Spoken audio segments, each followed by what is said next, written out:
सभी छोटे बड़े श्रोताओं को सुनीता भटनागर का प्यार भरा नमस्कार। ऑडियो स्टोरीज के हमारे चैनल कहानी जगत में आप सभी का स्वागत है। हिंदी कहानियों की श्रृंखला में आइए आज सुनते हैं जय शंकर प्रसाद जी द्वारा रचित कहानी आंधी। चंदा के तट पर बहुत से छतनारे वृक्षों की छाया है, किंतु मैं प्रायः मुचुकुंद के नीचे ही जाकर टहलता बैठता और कभी कभी चांदनी में ऊँघने भी लगता। वहीं मेरा विश्राम था। वहाँ मेरी एक सहचरी भी थी, किंतु वह कुछ बोलती ना थी। वह रहट्टों की बनी हुई मूसदानी सी एक झोंपड़ी थी, जिसके नीचे पहले सथिया मुसहरिन का मोटा सा काला लड़का पेट के बल पड़ा रहता था। दोनों कलाइयों पर सिर टेके हुए भगवान की अनंत करुणा को प्रणाम करते हुए उसका चित्र आंखों के सामने आ जाता। मैं सथिया को कभी कभी कुछ दे देता, पर वह नहीं के बराबर। उसे तो मजूरी करके जीने में सुख था। अन्य मुसहरों की तरह अपराध करने में भी वह चतुर न थी। उसको मुसहरों की बस्ती से दूर रहने में सुविधा थी। वह मुचकुंद के फल इकट्ठे करके बेचती, सेमर की रुई बिन लेती, लकड़ी के गट्ठे बटोर कर बेचती, पर उसके इन सब व्यापारों में कोई और सहायक न था। एक दिन वह मर ही तो गई। तब भी कलाई पर से सिर उठाकर करवट बदल कर अंगड़ाई लेते हुए कलुआ ने केवल एक जम्भाई ली थी। मैंने सोचा स्नेह, माया, ममता इन सबों की भी एक घरेलू पाठशाला है, जिसमें उत्पन्न होकर शिशु धीरे धीरे इनके अभिनय की शिक्षा पाता है। उसकी अभिव्यक्ति के प्रकार और विशेषता से वह आकर्षक होता है, किंतु माया ममता किस प्राणी के हृदय में न होगी। मुसहरों को पता लगा, वे कल्लू को ले गए। तब से इस स्थान की निर्जनता पर गरिमा का एक और रंग चढ़ गया है। मैं अब भी तो वहीं पहुंच जाता हूँ। बहुत घूम फिर कर भी जैसे मुचकुंद की छाया की ओर खिंच जाता हूँ। आज के प्रभात में कुछ अधिक सरसता थी। मेरा हृदय हल्का हल्का सा हो रहा था। पवन में मादक सुगंध और शीतलता थी। ताल पर नाचती हुई लाल लाल किरणें वृक्षों के अंतराल से बड़ी सुहावनी लगती थी। मैं परजाते के सौरभ में अपने सिर को धीरे धीरे हिलाता हुआ कुछ गुनगुनाता हुआ चला जा रहा था। सहसा मुचकुंद के नीचे मुझे धुआं और कुछ मनुष्यों की चहल पहल का अनुमान हुआ। मैं कुतूहल से उसी ओर बढ़ने लगा। वहां कभी एक सराय भी थी, अब उसका ध्वंस बच रहा था। दो एक कोठरियां थीं, किंतु पुरानी प्रथा के अनुसार अब भी वहीं पर पथिक ठहरा करते। मैंने देखा कि मुचकुंद के आसपास दूर तक एक विचित्र जमावड़ा है। अद्भुत शिविरों की पांति में यहाँ पर काननचरों बिना घर वालों की बस्ती बसी हुई है। सृष्टि को आरंभ हुए कितना समय बीत गया, किंतु इन अभागों को कोई पहाड़ की तलहटी या नदी की घाटी बसाने के लिए प्रस्तुत न हुई और न इन्हें कहीं घर बनाने की सुविधा ही मिली। वे आज भी अपने चलते फिरते घरों को जानवरों पर लादे हुए घूमते ही रहते। मैं सोचने लगा, ये सभ्य मानव समाज के विद्रोही हैं, तो भी इनका एक समाज तो है। सभ्य संसार के नियमों को कभी न मानकर भी इन लोगों ने अपने लिए नियम बनाए हैं। किसी भी तरह जिनके पास कुछ है उनसे ले लेना और स्वतंत्र होकर रहना। इनके साथ सदैव आज के संसार के लिए विचित्रतापूर्ण संग्रहालय रहता है। ये अच्छे घुड़सवार और भयानक व्यापारी हैं। अच्छा, ये लोग कठोर परिश्रमी और संसार यात्रा के उपयुक्त प्राणी हैं। फिर इन लोगों ने कहीं बसना, घर बनाना क्यों पसंद नहीं किया?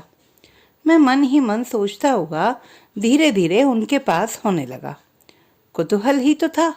आज तक इन लोगों के संबंध में कितनी बातें सुनता आया था। जब निर्जन चंदा का ताल मेरे मनोविनोद की सामग्री हो सकता है, तब आज उसका बसा हुआ तट मुझे क्यों ना आकर्षित करता।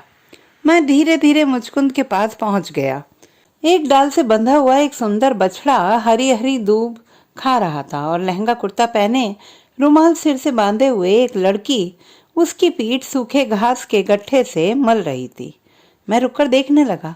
उसने पूछा, घोड़ा लोगे बाबू? नहीं नहीं, कहते हुए मैं आगे बढ़ा था कि एक तरुणी ने झोंपड़े से सिर निकाल कर देखा। वह बाहर निकल आई। उसने कहा, आप पढ़ना जानते हैं? हाँ, जानता तो हूँ, हिंदुओं की चिट्ठी आप पढ़ लेंगे। मैं उसके सुंदर मुख को कला की दृष्टि से देख रहा था। कला की दृष्टि, ठीक तो बौद्ध कला, गांधार कला, द्राविड़ों की कला इत्यादि नाम से भारतीय मूर्ति सौंदर्य के अनेक विभाग जो हैं, जिससे गणन का अनुमान होता है। मेरे एकांत जीवन को बिताने की सामग्री में इस तरह का जड़ सौंदर्य बोध भी एक स्थान रखता है। मेरा हृदय सजीव प्रेम से कभी आप्लुत नहीं हुआ था। मैं इस मूक सौंदर्य से ही कभी कभी अपना मनोविनोद कर लिया करता। चिट्ठी पढ़ने की बात पूछने पर भी मैं अपने मन में निश्चय कर रहा था कि यह वास्तविक गांधार प्रतिमा है या ग्रीस और भारत का इस सौंदर्य में समन्वय है। वह झुंझला कर बोली, क्या नहीं पढ़ सकोगे? चश्मा नहीं है, मैंने सहसा कह दिया। यद्यपि मैं चश्मा नहीं लगाता, तो भी स्त्रियों से बोलने में न जाने क्यों मेरे मन में हिचक होती है। मैं उनसे डरता भी था, क्योंकि सुना था कि वे किसी वस्तु को बेचने के लिए प्रायः इस तरह तंग करती हैं कि उनसे दाम पूछने वाले को लेकर ही छूटना पड़ता है। इसमें उनके पुरुष लोग भी सहायक हो जाते हैं। तब वह बेचारा ग्राहक और भी झंझट में फंस जाता है। मेरी सौंदर्य की अनुभूति विलीन हो गई। मैं अपने दैनिक जीवन के अनुसार टहलने का उपक्रम करने लगा, किंतु वह सामने अचल प्रतिमा की तरह खड़ी हो गई। मैंने कहा, क्या है? चश्मा चाहिए? मैं ले आती हूँ। ठहरो ठहरो, मुझे चश्मा न चाहिए, कहकर मैं सोच रहा था कि कहीं मुझे खरीदना ना पड़े। उसने पूछा, तब तुम पढ़ सकोगे कैसे? मैंने देखा कि बिना पढ़े मुझे छुट्टी ना मिलेगी। मैंने कहा, ले आओ, देखूं संभव है कि पढ़ सकूं। उसने अपनी जेब से एक बुरी तरह मुड़ा हुआ पत्र निकाला। मैं उसे लेकर मन ही मन पढ़ने लगा। लैला, तुमने जो मुझे पत्र लिखा था उसे पढ़कर मैं हंसा भी और दुख तो हुआ ही। हंसा इसलिए कि तुमने दूसरे से अपने मन का ऐसा खुला हुआ हाल क्यों कह दिया। तुम कितनी भोली हो। क्या तुमको ऐसा पत्र दूसरे से लिखवाते हुए हिचक ना हुई? तुम्हारा घूमने वाला परिवार ऐसी बातों को सहन करेगा? क्या इन प्रेम की बातों में तुम गंभीरता का तनिक भी अनुभव नहीं करती हो? और दुखी इसलिए हुआ कि तुम मुझसे प्रेम करती हो। ये कितनी भयानक बात है, मेरे लिए भी और तुम्हारे लिए भी। तुमने मुझे निमंत्रित किया है प्रेम के स्वतंत्र साम्राज्य में घूमने के लिए, किंतु तुम जानती हो मुझे जीवन की ठोस झंझटों से छुट्टी नहीं है। घर में मेरी स्त्री है, 3-3 बच्चे हैं, उन सबों के लिए मुझे खटना पड़ता है, काम करना पड़ता है। यदि वैसा ना भी होता तो भी क्या मैं तुम्हारे जीवन को अपने साथ घसीटने में समर्थ होता? तुम स्वतंत्र वन विहंगनी और मैं एक हिंदू गृहस्थ, अनेकों रुकावटें, बीसों बंधन। यह सब असंभव है। तुम भूल जाओ, जो स्वप्न तुम देख रही हो उसमें केवल हम और तुम हैं, संसार का आभास नहीं। मैं संसार में एक दिन और जीर्ण सुख लेते हुए जीवन की विभिन्न अवस्थाओं का समन्वय करने का प्रयत्न कर रहा हूँ। न मालूम कब से मनुष्य इस भयानक सुख का अनुभव कर रहा है। मैं उन मनुष्यों में से अपवाद नहीं हूँ, क्योंकि यह सुख भी तुम्हारे स्वतंत्र सुख की संतति है। वह आरंभ है, यह परिणाम है। फिर भी घर बसाना पड़ेगा, फिर वही समस्याएं सामने आएंगी। तब तुम्हारा यह स्वप्न भंग हो जाएगा। पृथ्वी ठोस और कंकरीली रह जाएगी, फूल हवा में बिखर जाएंगे, आकाश का विराट मुख समस्त आलोक को पी जाएगा। अंधकार केवल अंधकार में झुंझलाहट भरा पश्चाताप जीवन को अपने डंकों से शत विशत कर देगा। इसलिए लैला, भूल जाओ। तुम चार यारी बेचती हो, उससे सुना है कि चोर पकड़े जाते हैं, किंतु अपने मन का चोर पकड़ना कहीं अच्छा है। तुम्हारे भीतर जो तुमको चुरा रहा है उसे निकाल कर बाहर करो। मैंने तुमसे कहा था कि बहुत से पुराने सिक्के खरीदूंगा। तुम अब की बार पश्चिम जाओ तो खोज कर ले आना, मैं उन्हें अच्छे दामों पर ले लूंगा। किंतु तुमको खरीदना है, अपने को बेचना नहीं है। इसलिए मुझसे प्रेम करने की भूल तुम ना करो। हाँ, अब कभी इस तरह पत्र ना भेजना, क्योंकि वह सब व्यर्थ है। रामेश्वर। मैं एक सांस में पत्र पढ़ गया। तब तक लैला मेरा मुंह देख रही थी। मेरा पढ़ना कुछ ऐसा ही हुआ जैसे लोग अपने में बर्राते हैं। मैंने उसकी ओर देखते हुए वह कागज उसे लौटा दिया। उसने पूछा, इसका मतलब? वह फिर किसी समय बताऊंगा, अब मुझे जलपान करना है, मैं जाता हूँ, कहकर मैं मुड़ा ही था कि उसने पूछा, आपका घर बाबू? मैंने चंदा के किनारे अपने सफेद बंगले को दिखा दिया। लैला पत्र हाथ में लिए वहीं खड़ी रही। मैं अपने बंगले की ओर चला। मन में सोचता जा रहा था, रामेश्वर, वही तो रामेश्वर नाथ वर्मा, क्यूरियो मर्चेंट, उसी की लिखावट है। वह तो मेरा परिचित है। मित्र मान लेने में मन को एक तरह की अड़चन है, इसलिए मैं प्रायः अपने कहे जाने वाले मित्रों को भी जब अपने मन में संबोधन करता हूँ तो परिचित ही कहकर करता हूँ। सो भी जब इतना माने बिना काम नहीं चलता। मित्र मान लेने पर मनुष्य उससे शिव के समान आत्मत्याग, बोधिसत्व के सदृश सर्वस्व समर्पण की आशा जो करता है और उसकी शक्ति की सीमा को प्रायः अतिरंजित देखता है, वैसी स्थिति में अपने को डालना मुझे पसंद नहीं, क्योंकि जीवन का हिसाब किताब उस काल्पनिक गणित के आधार पर रखने का मेरा अभ्यास नहीं जिसके द्वारा मनुष्य सबके ऊपर अपना पावना ही निकाल लिया करता है। अकेले जीवन के नियमित व्यय के लिए साधारण पूंजी का ब्याज मेरे लिए पर्याप्त है। मैं सुखी विचरता हूँ। हाँ, मैं जलपान करके कुर्सी पर बैठा हुआ अपनी डाक देख रहा था। उसमें एक लिफाफा ठीक उन्हीं अक्षरों में लिखा हुआ जिनमें लैला का पत्र था निकला। मैं उत्सुकता से खोलकर पढ़ने लगा। भाई श्रीनाथ, तुम्हारा समाचार बहुत दिनों से नहीं मिला। तुम्हें यह जानकर प्रसन्नता होगी कि हम लोग 2 सप्ताह के भीतर तुम्हारे अतिथि होंगे। चंदा की वायु हम लोगों को खींच रही है। मिन्ना तो तंग कर ही रहा है, उसकी माँ को और भी उत्सुकता है। उन सबों को यही सूझी है कि दिन भर ताल में डोंगी पर भोजन न करके हवा खाएंगे और पानी पिएंगे। तुम्हें कष्ट तो ना होगा? तुम्हारा रामेश्वर। पत्र पढ़ लेने पर जैसे कौतूहल मेरे सामने नाचने लगा। रामेश्वर के परिवार का स्नेह, उनके मधुर झगड़े, मान मनोबल, समझौता और अभाव में भी संतोष, कितना सुंदर। मैं कल्पना करने लगा, रामेश्वर एक सफल कदंब है जिसके ऊपर मालती की लता अपनी सैकड़ों उलझनों से आनंद की छाया और आलिंगन का स्नेह सुरभि ढाल रही है। रामेश्वर का ब्याह मैंने देखा था। रामेश्वर के हाथ के ऊपर मालती की पीली हथेली जिसके ऊपर जलधारा पड़ रही थी। सचमुच यह संबंध कितना शीतल हुआ। उस समय मैं हंस रहा था। बालिका मालती और किशोर रामेश्वर, हिंदू समाज का यह परिहास, यह भीषण मनोविनोद। तो भी मैंने देखा कहीं भूचाल नहीं हुआ, कहीं ज्वालामुखी नहीं फूटा, भैया ने कोई गांव बहाया नहीं। रामेश्वर और मालती अपने सुख की फसल हर साल काटते हैं। मैंने जो सोचा, अभी अभी जो विचार मेरे मन में आया, वह ना लिखूंगा। मेरी शुद्रता जलन के रूप में प्रकट होगी, किंतु मैं सच कहता हूँ, मुझे रामेश्वर से जलन नहीं, तो भी मेरे उस विचार का मिथ्या अर्थ लोग लगा ही लेंगे। आजकल मनोविज्ञान का युग है ना। प्रत्येक ने मनोवृत्तियों के लिए हृदय को कबूतर का दरबा बना डाला है। इनके लिए सफेद, नीला, सुर्ख का श्रेणी विभाग कर लिया गया है। उतनी प्रकार की मनोवृत्तियों को गिनकर वर्गीकरण कर लेने का साहस भी होने लगा है। तो भी मैंने उस बात को सोच ही लिया। मेरे साधारण जीवन में एक लहर उठी, प्रसन्नता की स्निग्ध लहर। पारिवारिक सुखों से लिपटा हुआ प्रणय कलह देखूंगा। मेरे दायित्व विहीन जीवन का वह मनोविनोद होगा। मैं रामेश्वर को पत्र लिखने लगा। भाई रामेश्वर, तुम्हारे पत्र ने मुझ पर प्रसन्नता की वर्षा की है। मेरे शून्य जीवन को, आनंद कोलाहल से कुछ ही दिनों के लिए सही भर देने का तुम्हारा प्रयत्न मेरे लिए सुख का कारण होगा। तुम अवश्य आओ और सबको साथ लेकर आओ। तुम्हारा श्रीनाथ।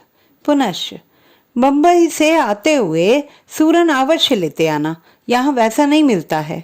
सूरन की तरकारी की गर्मी में ही तुम लोग चंदा की ठंडी हवा झेल सकोगे और साथ साथ अपनी चलती फिरती दुकान का एक बक्स जिस पर हम लोगों की बातचीत की परंपरा लगी रहे।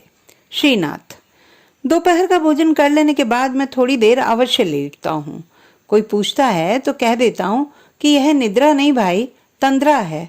स्वास्थ्य को मैं उसे अपने आराम से चलने देता हूँ। चिकित्सकों से सलाह पूछकर उसमें छेड़छाड़ करना मुझे ठीक नहीं जचता। सच बात तो यह है कि मुझे वर्तमान युग की चिकित्सा में वैसा ही विश्वास है जैसे पाश्चात्य पुरातत्वज्ञों की खोज पर। जैसे वे सांची और अमरावती के स्तंभ तथा शिल्प के चिन्हों में वस्त्र पहने हुई मूर्तियों को देखकर ग्रीक शिल्प कला का आभास पा जाते हैं और कल्पना कर बैठते हैं कि भारतीय बौद्ध कला ऐसी हो ही नहीं सकती, क्योंकि वे कपड़ा पहनना जानते ही ना थे। फिर चाहे आप त्रिपिटक से ही प्रमाण क्यों न दे दें कि बिना अंतर्वासक, चीवर इत्यादि के भारत का कोई भी भिक्षु नहीं रहता था, पर वे कब मानने वाले। वैसे ही चिकित्सक के पास सिर में दर्द की दवा खोजने गए कि वह पेट से उसका संबंध जोड़कर कोई रेचक औषधि दे देगा। बेचारा कभी ना सोचेगा कि कोई गंभीर विचार करते हुए जीवन के किसी कठिनाई से टकराते रहने से भी पीड़ा हो सकती है। तो भी मैं हल्की सी तंद्रा केवल तबीयत बनाने के लिए ले ही लेता हूँ।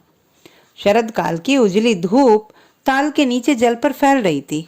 आंखों में चकाचौंधी लग रही थी। मैं कमरे में पड़ा अंगड़ाई ले रहा था। दुलारे ने आकर कहा, ईरानी नहीं नहीं बलूची आए हैं। मैंने पूछा, कैसे ईरानी और कैसे बलूची? वही जो मूंगा फिरोजा चारियारी बेचते हैं, सिर में रुमाल बांधे हुए। मैं उठ खड़ा हुआ। दालान में आकर देखता हूँ तो एक 20 बरस के युवक के साथ लैला, गले में चमड़े का बैग, पीठ पर चोटी, छींट का रुमाल, एक निराला आकर्षक चित्र। लैला ने हंसकर पूछा, बाबू चारियारी लोगे? चारियारी? हाँ बाबू, चारियारी। इसके रहने से इसके पास सोना अशर्फी रहेगा, थैली कभी खाली ना होगी। और बाबू, इससे चोरी का माल बहुत जल्दी पकड़ा जाता है। साथ ही युवक ने कहा, ले लो बाबू, असली चारियारी, सोना का चारियारी एक बाबू के लिए लाया था, वह मिला ही नहीं। मैं अब तक उन दोनों की सुरमीली आंखों को देख रहा था। सुरमे का घेरा गोरे गोरे मुंह पर आंख की विस्तृत सत्ता का स्वतंत्र साक्षी था। पतली लंबी गर्दन पर खिलौने सा मुंह टपाटप बोल रहा था।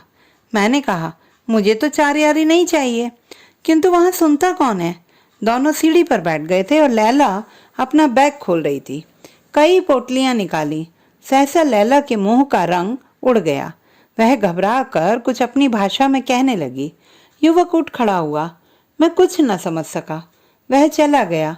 अब लैला ने मुस्कुराते हुए बैग में से वही पत्र निकाला। मैंने कहा, इसे तो मैं पढ़ चुका हूँ।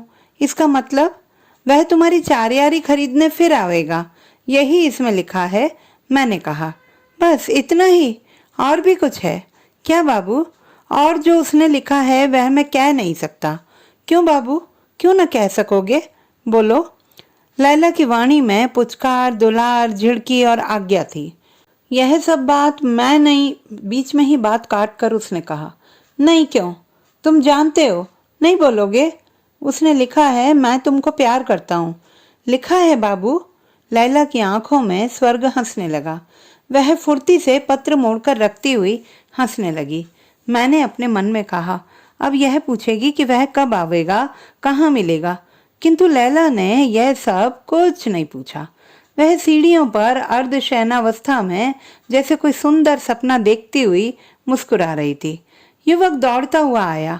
उसने अपनी भाषा में कुछ घबरा कर कहा, पर लैला लेटे ही लेटे कुछ बोली। युवक भी बैठ गया। लैला ने मेरी ओर देखकर कहा, तो बाबू वह आवेगा, मेरी चारियारी खरीदेगा। गुल से भी कह दो।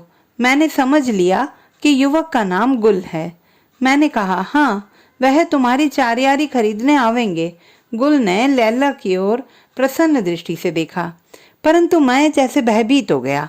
अपने ऊपर संदेह होने लगा। लैला सुंदरी थी, पर उसके भीतर भयानक राक्षस की आकृति थी या देव मूर्ति, यह बिना जाने मैंने क्या कह दिया। इसका परिणाम भीषण भी हो सकता है। मैं सोचने लगा, रामेश्वर को मित्र तो मानता नहीं, किंतु मुझे उससे शत्रुता करने का क्या अधिकार है। चंदा के दक्षिणी तट पर ठीक मेरे बंगले के सामने एक पाठशाला थी। उसमें एक सेहली सज्जन रहते थे। न जाने कहाँ कहाँ से उनको चंदा मिलता था। वे पास पड़ोस के लड़कों को बुलाकर पढ़ाने के लिए बिठाते थे। 2 मास्टरों को वेतन देते थे। उनका विश्वास था कि चंदा का तट किसी दिन तथागत के पवित्र चरण चिन्ह से अंकित हुआ था, वे आज भी उन्हें खोजते थे। बड़े शांत प्रकृति के जीव थे। उनका श्यामल शरीर, कुंचित केश, तीक्ष्ण दृष्टि, सिंहली विशेषता से पूर्ण विनय, मधुर वाणी और कुछ कुछ मोटे अधरों में 24 घंटे बसने वाली हंसी आकर्षण से भरी थी। मैं कभी कभी जब जीभ में खुजलाहट होती वहां पहुंच जाता। आज की वह घटना मेरे गंभीर विचार का विषय बनकर मुझे व्यस्त कर रही थी। मैं अपनी डोंगी पर बैठ गया। दिन अभी घंटे 1.5 घंटे बाकी था। उस पार खेकर डोंगी ले जाते बहुत देर नहीं हुई। मैं पाठशाला और ताल के बीच के उद्यान को देख रहा था। खजूर और नारियल के ऊंचे ऊंचे वृक्षों को जिसमें निराली छटा थी। एक नया पीपल अपने चिकने पत्तों की हरियाली में झूम रहा था। उसके नीचे शिला पर प्रज्ञा सारथी बैठे थे। नाव को अटकाकर मैं उनके समीप पहुंचा। अस्त होने वाले सूर्य बिंब की रंगोली किरणें उनके प्रशांत मुखमंडल पर पड़ रही थी। 2-2.5 हजार वर्ष पहले का चित्र दिखाई पड़ा, जब भारत की पवित्रता हजारों कोस से लोगों को वासना दमन करना सीखने के लिए आमंत्रित करती थी। आज भी आध्यात्मिक रहस्यों के उस देश में उस महती साधना का आशीर्वाद बचा है।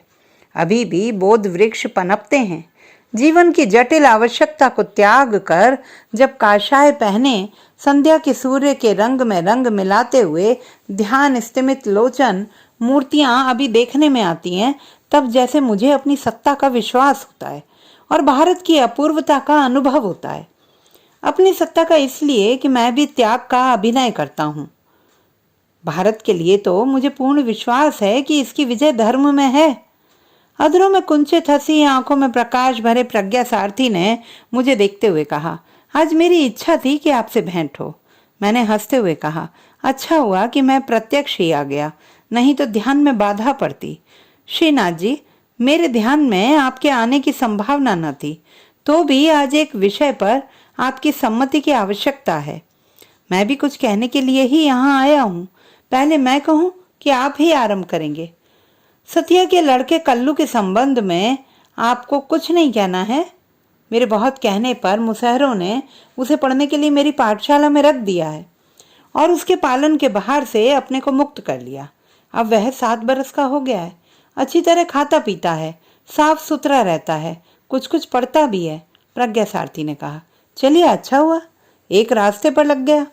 फिर जैसा उसके भाग्य में हो। मेरा मन इन घरेलू बंधनों में पड़ने के लिए विरक्त सा है। फिर भी न जाने क्यों कल्लू का ध्यान आ ही जाता है। मैंने कहा, तब तो अच्छी बात है। आप इस कृत्रिम विरक्ति से ऊब चले हैं तो कुछ काम करने लगिए। मैं भी घर जाना चाहता हूँ। ना हो तो पाठशाला ही चलाइए कुछ दिन। कहते हुए प्रज्ञा सारथी ने मेरी ओर गंभीरता से देखा। मेरे मन में हलचल हुई। मैं एक बकवादी मनुष्य, किसी विषय पर गंभीरता का अभिनय करके थोड़ी देर तक सफल वाद विवाद चला देना और फिर विश्वास करना, इतना ही तो मेरा अभ्यास था। काम करना, किसी दायित्व को सिर पर लेना असंभव। मैं चुप रहा। वह मेरा मुंह देख रहे थे। मैं चतुरता से निकल जाना चाहता था।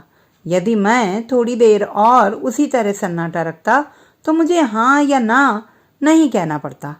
मैंने विवाह वाला चुटकुला छेड़ ही तो दिया था।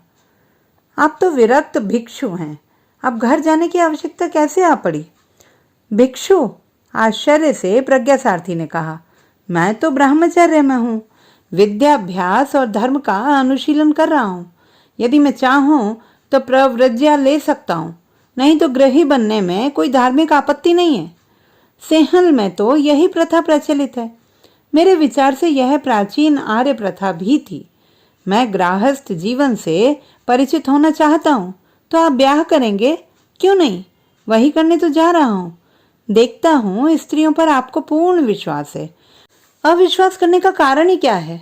इतिहास में, आख्यायिकाओं में कुछ स्त्रियों और पुरुषों का दुष्ट चरित्र पढ़कर मुझे अपने और अपनी भावी सहधर्मिणी पर अविश्वास कर लेने का कोई अधिकार नहीं है। प्रत्येक व्यक्ति को अपनी परीक्षा देनी चाहिए। विवाहित जीवन सुखदायक होगा? मैंने पूछा। किसी कर्म को करने के पहले उसमें सुख की ही खोज करना क्या अत्यंत आवश्यक है? सुख तो धर्माचरण से मिलता है। अन्यथा संसार तो दुखमय है। संसार के कर्मों को धार्मिकता के साथ करने में सुख की संभावना होती है, किंतु ब्याह जैसे कर्म से तो सीधा साधा स्त्री से संबंध है। स्त्री कितनी विचित्र पहेली है, इसे जानना सहज नहीं।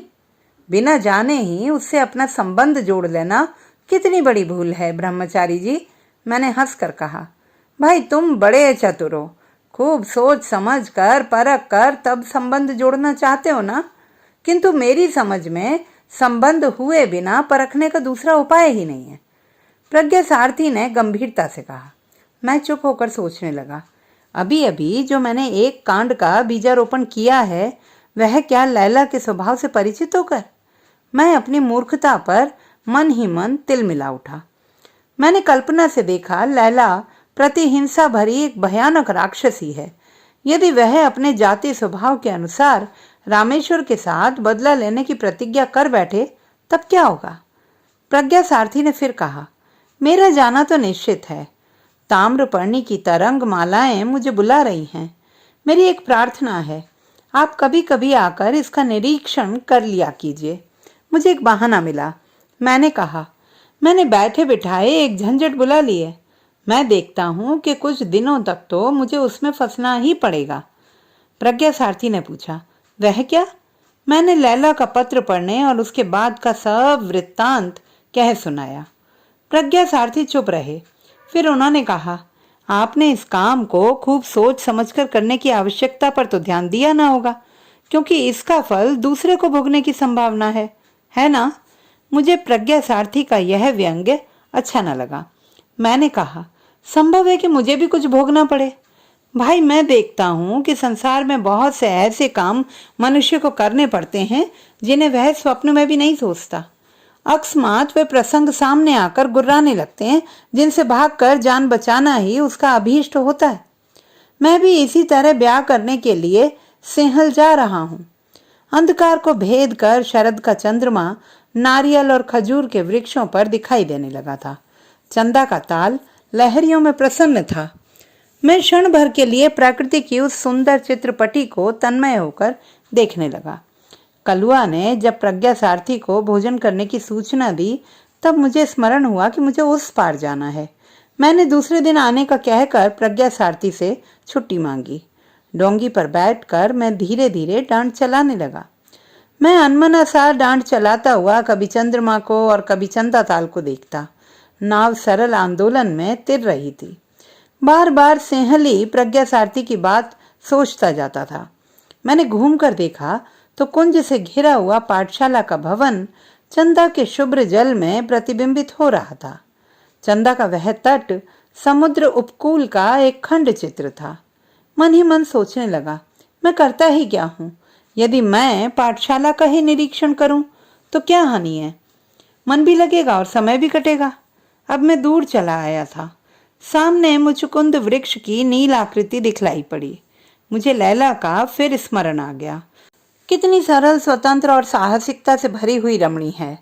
सुरमीली आंखों में कितना नशा है और अपने मादक उपकरणों से भी रामेश्वर को अपनी ओर आकर्षित करने में वह समर्थ है। रामेश्वर पर मुझे क्रोध आया और लैला को फिर अपने विचारों से उलझते देखकर झुंझला उठा। अब किनारा समीप हो चला था। मैं मुचकुंद की ओर से नाव घुमाने को था कि मुझे उस प्रशांत जल में दो शेर तैरते हुए दिखाई पड़े। शरद काल की शीतल रजनी में उन तैरने वालों पर मुझे आश्चर्य हुआ। मैंने डांट चलाना बंद कर दिया। दोनों तैरने वाले डोंगी के पास आ चले थे। मैंने चंद्रिका के आलोक में पहचान लिया, वह लैला का सुंदर मुख था। कुमुदनी की तरह प्रफुल्ल चांदनी में हंसता हुआ लैला का मुख। मैंने पुकारा, लैला। वह बोलने को ही थी कि उसके साथ वाला मुख गुर्रा उठा। मैंने समझा कि उसका साथी गुल होगा, किंतु लैला ने कहा, चुप, बाबूजी हैं। अब मैंने पहचाना कि वह एक भयानक ताजी कुत्ता है जो लैला के साथ तैर रहा था। लैला ने कहा, बाबूजी आप कहाँ? मेरी डोंगी के एक ओर लैला का हाथ था और दूसरी ओर कुत्ते के दोनों अगले पंजे। मैंने कहा, यूं ही घूमने आया था। और तुम रात को तैरती हो लैला? दिन भर काम करने के बाद अब तो छुट्टी मिली है, बदन ठंडा कर रही हूँ। लैला ने कहा। वह एक अद्भुत दृश्य था। इतने दिनों तक मैं जीवन के अकेले दिनों को काट चुका हूँ। अनेक अवसर विचित्र घटनाओं से पूर्ण और मनोरंजक मिले हैं, किंतु ऐसा दृश्य तो मैंने कभी ना देखा। मैंने पूछा, आज की रात तो बहुत ठंडी है लैला। उसने कहा, नहीं, बड़ी गर्म। दोनों ने अपनी रुकावट हटा ली। डोंगी चलने को स्वतंत्र थी। लैला और उसका साथी दोनों तैरने लगे। मैं फिर अपने बंगले की ओर डोंगी खेलने लगा। किनारे पर पहुंचकर देखता हूं कि दुलारे खड़ा है। मैंने पूछा, क्यों रे, तू कब से यहाँ है? उसने कहा, आपको आने में देर हुई इसलिए मैं आया हूँ। रसोई ठंडी हो रही है। मैं डोंगी से उतर पड़ा और बंगले की ओर चला। मेरे मन में न जाने क्यों संदेह हो रहा था कि दुलारे जानबूझकर परखने आया था। लैला से बातचीत करते हुए उसने मुझे अवश्य देखा है, तो क्या वह मुझ पर कुछ संदेह करता है? मेरा मन दुलारे को संदेह करने का अवसर देकर जैसे कुछ प्रसन्न नहीं हुआ। बंगले पर पहुंचकर मैं भोजन करने बैठ गया। स्वभाव के अनुसार शरीर तो अपना नियमित सब करता ही रहा, किंतु सो जाने पर भी वही सपना देखता रहा। आज बहुत विलंब से सोकर उठा। आलस से कहीं घूमने फिरने की इच्छा भी न थी। मैंने अपनी कोठरी में ही आसन जमाया। मेरी आंखों में वह रात्रि का दृश्य अभी भी घूम रहा था। मैंने लाख चेष्टा की, किंतु लैला और वह सेहली भिक्षु दोनों ही ने मेरे हृदय को अखाड़ा बना लिया था। मैंने विरक्त होकर विचार परंपरा को तोड़ने के लिए बांसुरी बजाना प्रारंभ किया। आसावरी के गंभीर विलंबित आलापों में फिर भी लैला की प्रेमपूर्ण आकृति जैसे बनने लगती। मैंने बांसुरी बजाना बंद किया और ठीक विश्राम काल में ही मैंने देखा कि प्रज्ञा सारथी सामने खड़े हैं। मैंने उन्हें बैठाते हुए पूछा, आज आप इधर कैसे भूल पड़े? यह प्रश्न मेरी विचार विश्रृंखलता के कारण हुआ था, क्योंकि वे तो प्रायः मेरे यहाँ आया ही करते थे। उन्होंने हंसकर कहा, मेरा आना भूलकर नहीं, किंतु किसी कारण से हुआ है। कहिए, आपने उस विषय में कुछ स्थिर किया? मैंने अनजान बनकर पूछा, किस विषय में? प्रज्ञा सारथी ने कहा, वही पाठशाला की देखरेख करने के लिए, जैसा मैंने उस दिन आपसे कहा था। मैंने बात उड़ाने के ढंग से कहा, आप तो सोच विचार कर काम करने में विश्वास ही नहीं रखते। आपका तो यही कहना है ना कि मनुष्य प्रायः अनिच्छावश बहुत से काम करने के लिए बाध्य होता है। तो फिर मुझे उस पर सोचने विचारने की क्या आवश्यकता थी? जब जैसा अवसर आएगा तब देखा जाएगा। कृपया मेरी बातों का मनोनुकूल अर्थ न लगाइए। यह तो मैं मानता हूँ कि आप अपने ढंग से विचार करने के लिए स्वतंत्र हैं, किंतु उन्हें क्रियात्मक रूप देने के समय आपकी स्वतंत्रता में मेरा विश्वास संदिग्ध हो जाता है। प्रायः देखा जाता है कि हम लोग क्या करने जाकर क्या कर बैठते हैं, तो भी हम उसकी जिम्मेदारी से छूटते नहीं हैं। मान लीजिए कि लैला के हृदय में एक दुराशा उत्पन्न करके आपने रामेश्वर के जीवन में अड़चन डाल दी है। संभव है यह घटना साधारण न रहकर कोई भीषण कांड उपस्थित कर सकती है, और आपका मित्र अपने अनिष्ट करने वाले को पहचान भी न सके, तो क्या आप अपने ही मन के सामने इसके लिए अपराधी न ठहरेंगे?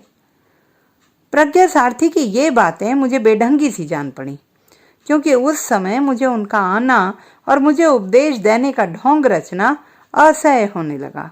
मेरी इच्छा होती थी कि वे किसी भी तरह यहाँ से चले जाते, तो भी मुझे उन्हें उत्तर देने के लिए इतना तो कहना ही पड़ा कि आप कच्चे अदृष्टवादी हैं। आपके जैसा विचार रखने पर मैं तो इस तरह सुलझाऊंगा कि अपराध करने में और दंड देने में मनुष्य एक दूसरे का सहायक होता है। हम आज जो किसी को हानि पहुंचाते हैं या कष्ट देते हैं, वह इतने के लिए ही नहीं कि उसने मेरी कोई बुराई की है। हो सकता है कि मैं उसके किसी अपराध का यह दंड समाज व्यवस्था के किसी मौलिक नियम के अनुसार दे रहा हूँ। फिर चाहे मेरा यह दंड देना भी अपराध क्यों न बन जाए और उसका फल भी मुझे भोगना पड़े। मेरे इस कहने पर प्रज्ञा सारथी ने हंस दिया और कहा, श्रीनाथ जी, मैं आपकी दंड व्यवस्था ही तो करने आया हूँ। आप अपने बेकार जीवन को मेरी बेगार में लगा दीजिए। मैंने पिंड छुड़ाने के लिए कहा। अच्छा, 3 दिन सोचने का अवसर दीजिए। प्रज्ञा सारथी चले गए और मैं चुपचाप सोचने लगा। मेरे स्वतंत्र जीवन में माँ के मर जाने के बाद यह दूसरी उलझन थी। निश्चिंत जीवन की कल्पना का अनुभव मैंने इतने दिनों तक कर लिया है। मैंने देखा कि मेरे निराश जीवन में उल्लास का छींटा भी नहीं आया। यह ज्ञान मेरे हृदय को और भी स्पर्श करने लगा। मैं जितना विचारता था उतना ही मुझे निश्चिंतता और निराशा का भेद दिखलाई पड़ता था। मेरे आलसी जीवन में सक्रियता की प्रतिध्वनि होने लगी, तो भी काम न करने का स्वभाव मेरे विचारों के बीच में जैसे व्यंग्य से मुस्कुरा देता था। 3 दिनों तक मैंने सोचा और विचार किया। अंत में प्रज्ञा सारथी जी की विजय हुई, क्योंकि मेरी दृष्टि में प्रज्ञा सारथी का काम नाम के लिए तो अवश्य था, किंतु करने में कुछ भी नहीं के बराबर था। मैंने अपना हृदय दृढ़ किया और प्रज्ञा सारथी से जाकर कह दिया कि मैं पाठशाला का निरीक्षण करूंगा, किंतु मेरे मित्र आने वाले हैं और जब तक यहाँ रहेंगे तब तक तो मैं अपना बंगला ना छोड़ूंगा, क्योंकि यहाँ उन लोगों के आने से आपको असुविधा होगी। फिर जब वे लोग चले जाएंगे तब मैं यहीं आकर रहने लगूंगा। मेरे सिंघली मित्र ने हंसकर कहा, अभी तो 1 महीने यहाँ मैं अवश्य रहूंगा। यदि आप अभी से यहाँ चले आते तो बड़ा अच्छा हो, क्योंकि मेरे रहते यहाँ का सब प्रबंध आपकी समझ में आ जाएगा। और रह गई मेरी असुविधा की बात, सो तो केवल आपकी कल्पना है। मैं आपके मित्रों को यहाँ देखकर प्रसन्न ही होऊंगा, जगह की कमी भी नहीं है। मैं अच्छा कहकर उनसे छुट्टी लेने के लिए उठ खड़ा हुआ, किंतु प्रज्ञा सारथी ने मुझे फिर से बैठाते हुए कहा, देखिए श्रीनाथ जी, यह पाठशाला का भवन पूर्णतः आपके अधिकार में रहेगा। भिक्षुओं के रहने के लिए तो संगाराम का भाग अलग है ही, और उसमें जो कमरे अभी अधूरे हैं उन्हें शीघ्र ही पूरा कराकर जब मैं जाऊंगा, और अपने संग में इसकी पक्की लिखा पढ़ी कर ही रहा हूं कि आप पाठशाला के आजीवन अवैतनिक प्रधानाध्यक्ष रहेंगे और उसमें किसी को हस्तक्षेप करने का कोई अधिकार ना होगा। मैं उस युवक बौद्ध मिशनरी की युक्तिपूर्ण व्यावहारिकता देखकर मन ही मन चकित हो रहा था। एक क्षण भर के लिए उस सिंहली की व्यवहार कुशल बुद्धि से मैं भीतर ही भीतर ऊब उठा। मेरी इच्छा हुई कि मैं स्पष्ट रूप से अस्वीकार कर दूं, किंतु न जाने क्यों मैं वैसा कर नहीं सका। मैंने कहा, तो आपको मुझ में इतना विश्वास है कि मैं आजीवन आपकी पाठशाला चलाता रहूंगा? प्रज्ञा सारथी ने कहा, शक्ति की परीक्षा दूसरों पर ही होती है। यदि मुझे आपकी शक्ति का अनुभव हो तो कुछ आश्चर्य की बात नहीं है। और आप तो जानते ही हैं कि धार्मिक मनुष्य विश्वासी होता है। सूक्ष्म रूप से जो कल्याण ज्योति मानवता में अंतर्निहित है, मैं तो उसमें अधिक से अधिक श्रद्धा करता हूँ। विपथगामी होने पर वही संत होकर मनुष्य का अनुशासन करती है, यदि उसकी पशुता ही प्रबल ना हो गई हो तो। मैंने प्रज्ञा सारथी की आंखों से आंख मिलाते हुए देखा, उसमें तीव्र संयम की ज्योति चमक रही थी। मैं प्रतिवाद न कर सका और यह कहते हुए खड़ा हुआ, अच्छा, जैसा आप कहते हैं वैसा ही होगा। मैं धीरे धीरे बंगले की ओर लौट रहा था। रास्ते में अचानक देखता हूँ कि दुलारे दौड़ता हुआ चला आ रहा है। मैंने पूछा, क्या है रे? उसने कहा, बाबूजी, घोड़ा गाड़ी पर बहुत से आदमी आए हैं, वे लोग आपको पूछ रहे हैं। मैंने समझ लिया कि रामेश्वर आ गया है। दुलारे से कहा, तू दौड़ जा, मैं यहीं खड़ा हूँ, उन लोगों को सामान सहित यहीं ले वाला। दुलारे तो बंगले की ओर भागा, किंतु मैं उसी जगह अविचल भाव से खड़ा रहा। मन में विचारों की आंधी उठने लगी। रामेश्वर तो आ गया और वे ईरानी भी यहीं हैं। ओह, मैंने कैसी मूर्खता की। तभी मेरे मन को जैसे ढाढ़स हुआ कि रामेश्वर मेरे बंगले में नहीं ठहरता है। इस बौद्ध पाठशाला तक लैला क्यों आने लगी? जैसे लैला को वहां आने में कोई दैवीय बाधा हो। फिर मेरा सिर चकराने लगा। मैंने कल्पना की आंखों से देखा कि लैला अबाध गति से चलने वाली एक निर्झरणी है, पश्चिम की सर्राटे से भरी हुई वायु तरंग माला है। उसको रोकने की किसमें सामर्थ्य है? और फिर अकेले रामेश्वरी तो नहीं, उसकी स्त्री भी उसके साथ है। अपनी मूर्खता पूर्ण करनी से मेरा ही दम घुटने लगा। मैं खड़ा खड़ा झील की ओर देख रहा था। उसमें छोटी छोटी लहरियां उठ रही थी, जिनमें सूर्य की किरणें प्रतिबिंबित होकर आंखों को चौंधिया देती थी। मैंने आंखें बंद कर ली। अब मैं कुछ नहीं सोचता था। गाड़ी की घरघराहट ने मुझे सजग किया। मैंने देखा कि रामेश्वर गाड़ी का पल्ला खोलकर वहीं सड़क में उतर रहा है। मैं उससे गले मिलकर शीघ्रता से कहने लगा, गाड़ी पर बैठ जाओ, मैं भी चलता हूँ, यहीं पास ही चलना है। उसने गाड़ीवान से चलने के लिए कहा। हम दोनों साथ साथ पैदल ही चले। पाठशाला के समीप प्रज्ञा सारथी अपनी रहस्यपूर्ण मुस्कुराहट के साथ अगवानी करने के लिए खड़े थे। 2 दिनों में हम लोग अच्छी तरह रहने लगे। घर का कोना कोना आवश्यक चीजों से भर गया था। प्रज्ञा सारथी इसमें बराबर हम लोगों के साथी हो रहे थे और सबसे अधिक आश्चर्य मुझे मालती को देखकर हुआ था। वह मानो इस जीवन की संपूर्ण गृहस्थी यहाँ सजा कर रखेगी। मालती एक स्वस्थ युवती थी, किंतु दूर से देखने में अपनी छोटी सी आकृति के कारण वह बालिका सी ही लगती थी। उसकी तीनों संतानें बड़ी सुंदर थीं। मिन्ना 6 बरस का, रज्जन 4 का और कमलो 2 की थी। कमलो सचमुच एक गुड़िया थी। कल्लू का उससे इतना घना परिचय हो गया कि दोनों को एक दूसरे के बिना चैन नहीं था। मैं सोचता था कि प्राणी क्या स्नेह में ही उत्पन्न होता है। अज्ञात प्रदेशों से आकर वह संसार में जन्म लेता है, फिर अपने लिए स्नेहमय बंधन बना लेता है। किंतु मैं सदैव इन्हीं बुरी बातों से भागता रहा। इसे मैं अपना सौभाग्य कहूँ या दुर्भाग्य। इन्हीं कई दिनों में रामेश्वर के प्रति मेरे हृदय में इतना स्नेह उमड़ा कि मैं उसे एक क्षण छोड़ने के लिए भी प्रस्तुत न था। अब हम लोग साथ बैठकर भोजन करते, साथ ही टहलने निकलते। बातों का तो कोई अंत ही न था। कल्लू तीनों लड़कों को बहलाए रहता, दुलारे खाने पीने का प्रबंध कर लेता। रामेश्वर से मेरी बातें होती और मालती चुपचाप सुना करती। कभी कभी बीच में कोई अच्छी सी मीठी बात बोल दिया करती। और प्रज्ञा सारथी को तो मानो एक पाठशाला ही मिल गई। वे गृहस्थ जीवन का चुपचाप अच्छा सा अध्ययन कर रहे थे। एक दिन मैं बाजार से अकेला लौट रहा था। बंगले के पास में पहुंचा ही था कि लैला मुझे दिखाई पड़ी। वह अपने घोड़े पर सवार थी। मैं क्षण भर विचारता रहा कि क्या करूं। तब तक वह घोड़े से उतरकर मेरे पास चली आई। मैं खड़ा हो गया था। उसने पूछा, बाबूजी, आप कहीं चले गए थे? हाँ। अब आप इस बंगले में नहीं रहते? मैं तुमसे एक बात कहना चाहता हूँ लैला। मैंने घबरा कर उससे कहा। क्या बाबूजी? वह चिट्ठी है मेरे पास ही। क्यों? मैंने उसमें कुछ झूठ कहा था। झूठ? लैला की आंखों से बिजली निकलने लगी थी। हाँ लैला, उसमें रामेश्वर ने लिखा था कि मैं तुमको नहीं चाहता, मुझे बाल बच्चे हैं। हैं? तुम झूठे दगाबाज! कहती हुई लैला अपनी छुरी की ओर देखती हुई दांत पीसने लगी। मैंने कहा, लैला, तुम मेरा कसूर, तुम मेरे दिल से दिल लगी करते थे। कितने रंज की बात है। वह कुछ न कह सकी, वहीं बैठकर रोने लगी। मैंने देखा कि यह बड़ी आफत है।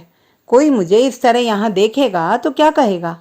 मैं तुरंत वहां से चल देना चाहता था, किंतु लैला ने आंसू भरी आंखों से मेरी ओर देखते हुए कहा, तुमने मेरे लिए दुनिया में एक बड़ी अच्छी बात सुनाई थी। वह मेरी हंसी थी। इसे जानकर आज मुझे इतना गुस्सा आता है कि मैं तुमको मार डालूं या अपने आप ही मर जाऊं। लैला दांत पीस रही थी। मैं कांप उठा, अपने प्राणों के भय से नहीं, किंतु लैला के साथ अदृष्ट के खिलवाड़ पर और अपनी मूर्खता पर। मैंने प्रार्थना के ढंग से कहा, लैला, मैंने तुम्हारे मन को ठेस लगा दी है, इसका मुझे बड़ा दुख है। अब तुम उसको भूल जाओ। तुम भूल सकते हो, मैं नहीं। मैं खून करूंगी। उसकी आंखों से ज्वाला निकल रही थी। किसका लैला? मेरा? ओह नहीं, तुम्हारा नहीं। तुमने एक दिन मुझे सबसे बड़ा आराम दिया है। हो वह झूठ। तुमने अच्छा नहीं किया था, तो भी मैं तुमको अपना दोस्त समझती हूँ। तब किसका खून करोगी? उसने गहरी सांस लेकर कहा। अपना या किसी? फिर चुप हो गई। मैंने कहा, तुम ऐसा ना करोगी लैला। मेरा और कुछ कहने का साहस ही नहीं होता था। उसी ने फिर पूछा, वह जो तेज हवा चलती है, जिसमें बिजली चमकती है, बर्फ गिरती है, जो बड़े बड़े पेड़ों को तोड़ डालती है, हम लोगों के घरों को उड़ा ले जाती है, आंधी? मैंने बीच में ही कहा, हाँ, वही मेरे यहाँ चल रही है। कहकर लैला ने अपनी छाती पर हाथ रख दिया। लैला, मैंने अधीर होकर कहा, मैं उसको एक बार देखना चाहती हूँ। उसने भी व्याकुलता से मेरी ओर देखते हुए कहा, मैं उसे दिखा दूंगा, पर तुम उसकी कोई बुराई तो ना करोगी। मैंने कहा, हुश। कहकर लैला ने अपनी काली आंखें उठाकर मेरी ओर देखा। मैंने कहा, अच्छा लैला, मैं दिखा दूंगा, कल मुझसे यहीं मिलना। कहती हुई वह अपने घोड़े पर सवार हो गई। उदास लैला के बोझ से वह घोड़ा भी धीरे धीरे चलने लगा और लैला झुकी हुई सी उस पर मानो किसी तरह बैठी थी। मैं वहीं थोड़ी देर तक खड़ा रहा और फिर धीरे धीरे अनिच्छापूर्वक पाठशाला की ओर लौटा। प्रज्ञा सारथी पीपल के नीचे शिलाखंड पर बैठे थे। मिन्ना उनके पास खड़ा उनका मुंह देख रहा था। प्रज्ञा सारथी की रहस्यपूर्ण हंसी आज अधिक उदार थी। मैंने देखा कि वह उदासीन विदेशी अपनी समस्या हल कर चुका है। बच्चों की चहल पहल ने उसके जीवन में वांछित परिवर्तन ला दिया है। और मैं कह चुका था, इसलिए दूसरे दिन लैला से भेंट करने पहुंचा। देखता हूं कि वह पहले से ही वहां बैठी है। निराशा से उदास उसका मुंह आज पीला हो रहा था। उसने हंसने की चेष्टा नहीं की और न मैंने ही। उसने पूछा, तो कब, कहाँ चलना होगा? मैं तो सूरत में उससे मिली थी, वहीं उसने मेरी चिट्ठी का जवाब दिया था। अब कहाँ चलना होगा? मैं भौचक सा हो गया। लैला को विश्वास था कि सूरत, बंबई, कश्मीर, वह चाहे कहीं हो, मैं उसे लिवाकर ले चलूंगा ही और रामेश्वर से भेंट करा दूंगा। संभवतः उसने मेरे परिहास का दंड निर्धारित कर लिया था। मैं सोचने लगा कि क्या कहूं। लैला ने फिर कहा, मैं उसकी बुराई ना करूंगी, तुम डरो मत। मैंने कहा, वह यहीं आ गया है, उसके बाल बच्चे सब साथ हैं। लैला, तुम चलोगी? वह एक बार सिर से पैर तक कांप उठी और मैं भी घबरा गया। मेरे मन में नई आशंका हुई। आज मैं क्या दूसरी भूल करने जा रहा हूँ? उसने संभल कर कहा, हाँ चलूंगी बाबू। मैंने गहरी दृष्टि से उसके मुंह की ओर देखा तो अंधड़ नहीं, किंतु एक शीतल मलय का व्याकुल झोंका था, उसके घुंघराली लटों के साथ खेल रहा था। मैंने कहा, अच्छा मेरे पीछे पीछे चली आओ। मैं चला और वह मेरे पीछे थी। जब पाठशाला के पास पहुंचा तो मुझे हारमोनियम का स्वर और मधुर आलाप सुनाई पड़ा। मैं ठिठक कर सुनने लगा रमणीकंठ की मधुर ध्वनि। मैंने देखा कि लैला की भी आंखें उस संगीत के नशे में मतवाली हो चली हैं। उधर देखता हूँ तो कमलों को गोद में लिए हुए प्रज्ञा सारथी भी झूम रहे हैं। अपने कमरे में मालती छोटे से सफरी बाजे पर पीलू गा रही है और अच्छी तरह गा रही है। रामेश्वर लेटा हुआ उसके मुंह की ओर देख रहा है। पूर्ण तृप्ति, प्रसन्नता की माधुरी दोनों के मुंह पर खेल रही है। पास ही रंजन और मिन्ना बैठे हुए अपने माता और पिता को देख रहे हैं। हम लोगों के आने की बात कौन जानता है। मैंने एक क्षण के लिए अपने को कोसा। इतने सुंदर संसार में कलह की ज्वाला जलाकर मैं तमाशा देखने चला था। हाय रे मेरा कुतूहल। और लैला स्तब्ध अपनी बड़ी बड़ी आंखों से एकटक न जाने क्या देख रही थी। मैं देखता था कि कमलो प्रज्ञा सारथी की गोद से धीरे से खिसक पड़ी और बिल्ली की तरह पैर दबाती हुई अपनी माँ की पीठ पर हंसती हुई गिर पड़ी और बोली, माँ, और गाना रुक गया। कमलो के साथ मिन्ना और रंजन भी हंस पड़े। रामेश्वर ने कहा, कमलो तू बली पाजी अले, बा पाजी लाल, कहकर कमलो ने अपनी नन्ही सी उंगली उठाकर हम लोगों की ओर संकेत किया। रामेश्वर तो उठकर बैठ गए। मालती ने मुझे देखते ही सिर का कपड़ा तनिक आगे की ओर खींच लिया और लैला ने रामेश्वर को देखकर सलाम किया। दोनों की आंखें मिली। रामेश्वर के मुंह पर पल भर के लिए एक घबराहट दिखाई पड़ी। फिर उसने संभल कर पूछा, अरे लैला, तुम यहाँ कहाँ? चार यारी ना लोगे बाबू? कहती हुई लैला निर्भीक भाव से मालती के पास जाकर बैठ गई। मालती लैला पर एक सलज्ज मुस्कान छोड़ती हुई उठ खड़ी हुई। लैला उसका मुंह देख रही थी, किंतु उस ओर ध्यान न देकर मालती ने मुझसे कहा, भाई जी, आपने जलपान नहीं किया? आज तो आप ही के लिए मैंने सूरन के लड्डू बनाए हैं। तो देती क्यों नहीं पगली? मैं सवेरे से ही भूखा भटक रहा हूँ, मैंने कहा। मालती जलपान लेकर आने गई। रामेश्वर ने कहा, चार यारी ले आई हो? लैला ने हाँ कहते हुए अपना बैग खोला। फिर रुककर उसने अपने गले से एक ताबीज निकाला। रेशम से लिपटा हुआ चौकोर ताबीज का सीवन खोलकर उसने वह चिट्ठी निकाली। मैं स्थिर भाव से देख रहा था। लैला ने कहा, पहले बाबूजी इस चिट्ठी को पढ़ दीजिए। रामेश्वर ने कंपित हाथों से उसको खोला। वह उसी का लिखा हुआ पत्र था। उसने घबराकर लैला की ओर देखा। लैला ने शांत स्वरों में कहा, पढ़िए बाबू, मैं आप ही के मुंह से सुनना चाहती हूँ। रामेश्वर ने दृढ़ता से पढ़ना आरंभ किया, जैसे उसने अपने हृदय का समस्त बल आने वाली घटनाओं का सामना करने के लिए एकत्र कर लिया हो, क्योंकि मालती जलपान लिए आ ही रही थी। रामेश्वर ने पूरा पत्र पढ़ लिया, केवल नीचे अपना नाम नहीं पड़ा। मालती खड़ी सुनती रही और मैं सूरन के लड्डू खाता रहा। बीच बीच में मालती का मुंह देख लिया करता था। उसने बड़ी गंभीरता से पूछा, भाई जी लड्डू कैसे हैं? ये तो आपने बताया ही नहीं, धीरे से खा गए। जो वस्तु अच्छी होती है वही तो गले में धीरे से उतार ली जाती है, नहीं तो कड़वी वस्तु के लिए थूथू न करना पड़ता। मैं कह ही रहा था कि लैला ने रामेश्वर से कहा, ठीक तो मैंने सुन लिया, अब आप उसको फाड़ डालिए, तब आपको चारियारी दिखाऊं। रामेश्वर सचमुच पत्र फाड़ने लगा। चिंदी चिंदी उस कागज के टुकड़े की उड़ गई और लैला ने एक छिपी हुई गहरी सांस ली, किंतु मेरे कानों ने उसे सुन ही लिया। वह तो एक भयानक आंधी से कम न थी। लैला ने सचमुच एक सोने की चारियारी निकाली, उसके साथ एक सुंदर मूंगे की माला। रामेश्वर ने चारियारी लेकर देखा। उसने मालती से 50 के नोट देने के लिए कहा। मालती अपने पति के व्यवसाय को जानती थी, उसने तुरंत नोट दे दिए। रामेश्वर ने जब नोट लैला की ओर बढ़ाए तभी कमलो सामने आकर खड़ी हो गई। बा लाल, रामेश्वर ने पूछा, क्या है रे कमलो? पुतली सी सुंदर बालिका ने रामेश्वर के गालों को अपने छोटे से हाथों से पकड़कर लाला लाल। लैला ने नोट ले लिए थे। पूछा, बाबूजी मूंगे की माला ना लीजिएगा? नहीं। लैला ने माला उठाकर कमलो को पहना दी।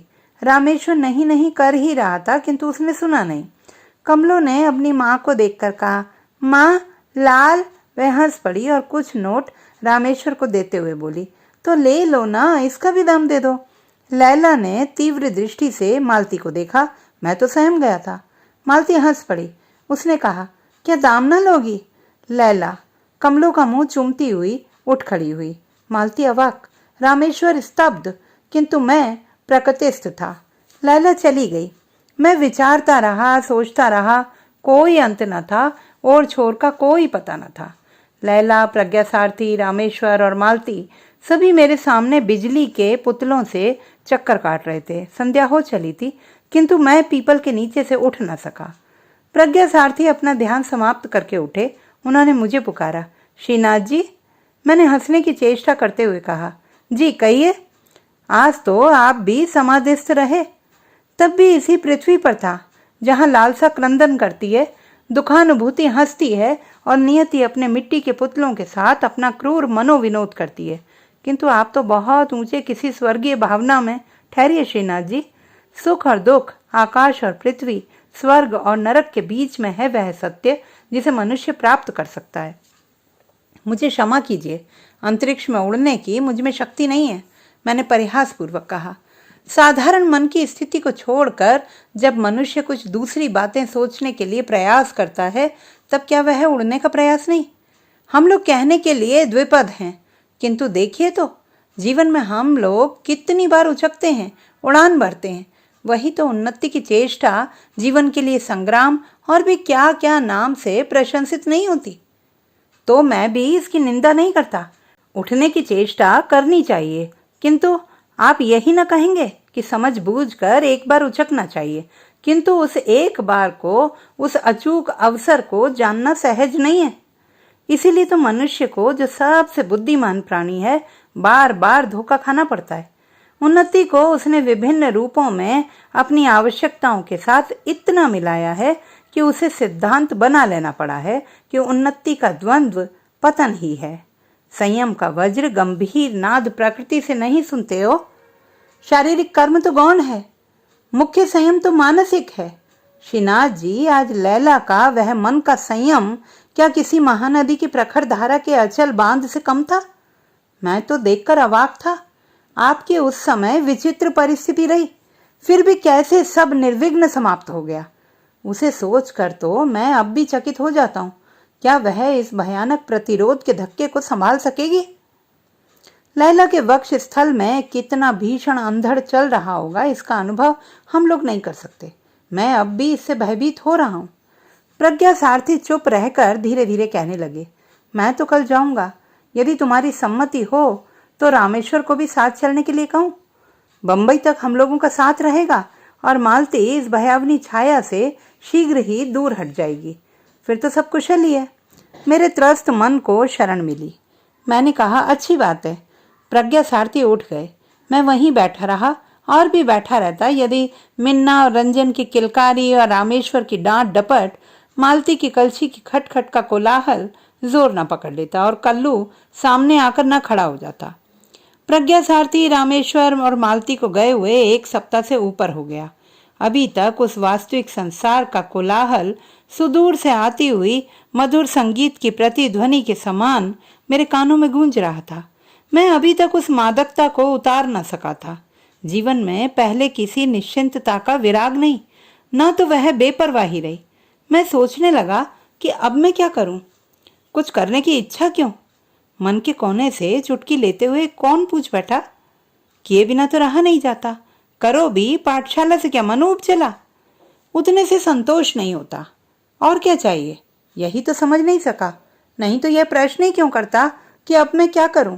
मैंने झुंझला कर कहा। मेरी बातों का उत्तर लेने देने वाला मुस्कुरा कर हट गया। मैं चिंता के अंधकार में डूब गया। वह मेरी ही गहराई थी जिसकी मुझे थाह न लगी। मैं प्रकृतिस्थ हुआ कब, जब एक उदास और ज्वालामयी तीव्र दृष्टि मेरी आंखों में घुसने लगी। अपने उस अंधकार में मैंने एक ज्योति देखी। मैं स्वीकार करूंगा कि वह लैला थी। इस पर हंसने की इच्छा हो तो हंस लीजिए, किंतु मैं लैला को पा जाने के लिए विकल नहीं था, क्योंकि लैला जिसको पाने की अभिलाषा करती थी वही उसे न मिला और परिणाम ठीक मेरी आंखों के सामने था। तब मेरी सहानुभूति क्यों जगी? हाँ, वह सहानुभूति थी। लैला जैसे दीर्घ पथ पर चलने वाले मुझ पथिक की चिर संगिनी थी। उस दिन इतना ही विश्वास करके मुझे संतोष हुआ। रात को कलुआ ने पूछा, बाबूजी, आप घर न चलिएगा? मैं आश्चर्य से उसकी ओर देखने लगा। उसने हट भरी आंखों से फिर वही प्रश्न किया। मैंने हंसकर कहा, मेरा घर तो यही है रे कलुआ। नहीं बाबूजी, जहाँ मिन्ना गए हैं, जहाँ रंजन और जहाँ कमलो गई है, वही तो घर है। जहाँ बहू जी गई हैं, जहाँ बाबा जी। हठात प्रज्ञा सारथी का मुझे स्मरण हो आया। मुझे क्रोध में कहना पड़ा, कलुआ, मुझे और कहीं घर वर नहीं है। फिर मन ही मन कहा, इस बात को वह बौद्ध समझता था। सबको घर है, बाबा जी को, बहू जी को, मिन्ना को, सबको है, आपको नहीं है, उसने ठुनकते हुए कहा। किंतु मैं अपने ऊपर झुंझला रहा था। मैंने कहा, बकवाद ना कर, जा सो रहे, आजकल तू पढ़ता नहीं है। कलुआ सिर झुकाए व्यथा भरे वक्ष स्थल को दबाए अपने बिछौने पर जा पड़ा और मैं उस निस्तब्ध रात्रि में जागता रहा। खिड़की में से झील का आंदोलित जल दिखाई पड़ रहा था और मैं आश्चर्य से अपना ही बनाया हुआ चित्र उसमें देख रहा था। चंदा के प्रशांत जल में एक छोटी सी नाव है जिस पर मालती, रामेश्वर बैठे थे और मैं डांडा चला रहा था। प्रज्ञा सारथी तीर पर खड़े बच्चों को बहला रहे थे। हम लोग उजली चांदनी में नाव खेते चले जा रहे थे। सहसा चित्र में एक और मूर्ति का प्रादुर्भाव हुआ। वह थी लैला। मेरी आंखें तिलमिला गईं। मैं जागता था, सोता था। सवेरा हो गया था। नींद से भरी आंखें खुलती न थीं, तो भी बाहर के कोलाहल ने मुझे जगा दिया। देखता हूं तो ईरानियों का एक झुंड बाहर खड़ा है। मैंने पूछा, क्या है? गुल ने कहा, यहाँ का पीर कहाँ है? पीर? मैंने आश्चर्य से पूछा। हाँ, वही जो पीला पीला कपड़ा पहनता था। मैं समझ गया वे लोग प्रज्ञा सारथी को खोजते थे। मैंने कहा, वह तो यहाँ नहीं है, अपने घर गए। काम क्या है? एक लड़की को हवा लगी है, यहीं का कोई आसेब है, पीर को दिखलाना चाहती हूँ, एक अधेड़ स्त्री ने बड़ी व्याकुलता से कहा। मैंने पूछा, भाई, मैं यह सब कुछ नहीं जानता, वह लड़की कहाँ है? पड़ाव पर। बाबूजी, आप चलकर देख लीजिए। आगे वह कुछ बोल ना सकी, किंतु गुल ने कहा, बाबू, तुम जानते हो, वही लैला। आगे मैं सुन न सका। अपनी ही अंतः ध्वनि से मैं व्याकुल हो गया। यही तो होता है, किसी के उजड़ने से ही दूसरा बसता है। यदि यही विधि विधान है तो बसने का नाम उजड़ना ही है।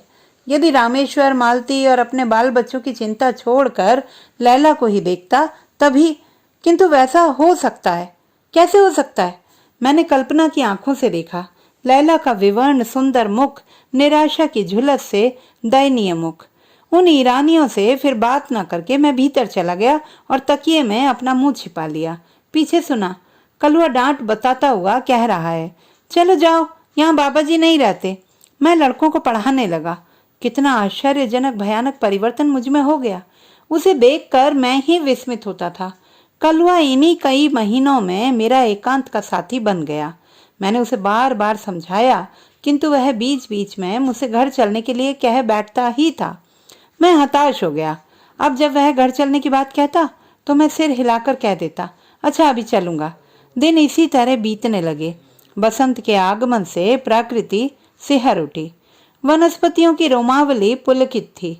मैं पीपल के नीचे उदास बैठा हुआ ईशता शीतल पवन से अपने शरीर में फुरहरी का अनुभव कर रहा था। आकाश की आलोक माला चंदा की वीचियों में डुबकियां लगा रही थी। निस्तब्ध रात्रि का आगमन बड़ा गंभीर था। दूर से एक संगीत की नन्ही नन्ही करुण वेदना की तान सुनाई पड़ रही थी। उस भाषा को मैं नहीं समझता था। मैंने समझा यह भी कोई छलना होगी। फिर सहसा मैं विचारने लगा कि नियति भयानक वेग से चल रही है। आंधी की तरह उसमें असंख्य प्राणी तृणतुलिका के समान इधर उधर बिखर रहे हैं। कहीं से लाकर किसी को वह मिला ही देती है और ऊपर से कोई बोझे की वस्तु भी लाद देती है कि वे चिरकाल तक एक दूसरे से संबद्ध रहें। सचमुच कल्पना प्रत्यक्ष हो चली। दक्षिण का आकाश धूसर हो चला। एक दानव तारों को निगलने लगा। पक्षियों का कोलाहल बढ़ा। अंतरिक्ष व्याकुल हो उठा। कड़कड़ाहट में सभी आश्रय खोजने लगे, किंतु मैं कैसे उठता? वह संगीत की ध्वनि समीप आ रही थी। वज्र निर्घोष को भेद कर कोई कलेजे से गा रहा था। अंधकार के साम्राज्य में तृण लता वृक्ष सचराचर कंपित हो रहे थे। कलवा की चीत्कार सुनकर भीतर चला गया। उस भीषण कोलाहल में भी वही संगीत ध्वनि पवन के हिंडोले पर झूल रही थी, मानो पाठशाला के चारों ओर लिपट रही है। सहसा एक भीषण अर्राहट हुई। अब मैं टॉर्च लिए बाहर आ गया। आंधी रुक गई थी। मैंने देखा पीपल की बड़ी सी डाल फटी पड़ी है और लैला नीचे दबी हुई अपनी भावनाओं की सीमा पार कर चुकी है। मैं अब भी चंदा तट की बौद्ध पाठशाला का अवैतनिक अध्यक्ष हूँ। प्रज्ञा सारथी के नाम को कोसता हुआ दिन बिताता हूँ। कोई उपाय नहीं, वही जैसे मेरे जीवन का केंद्र है। आज भी मेरे हृदय में आंधी चला करती है और उसमें लैला का मुख बिजली की तरह कौंधा करता है। तो दोस्तों, ये थी हमारी आज की कहानी। आपको कैसी लगी कमेंट बॉक्स में लिखना ना भूलें।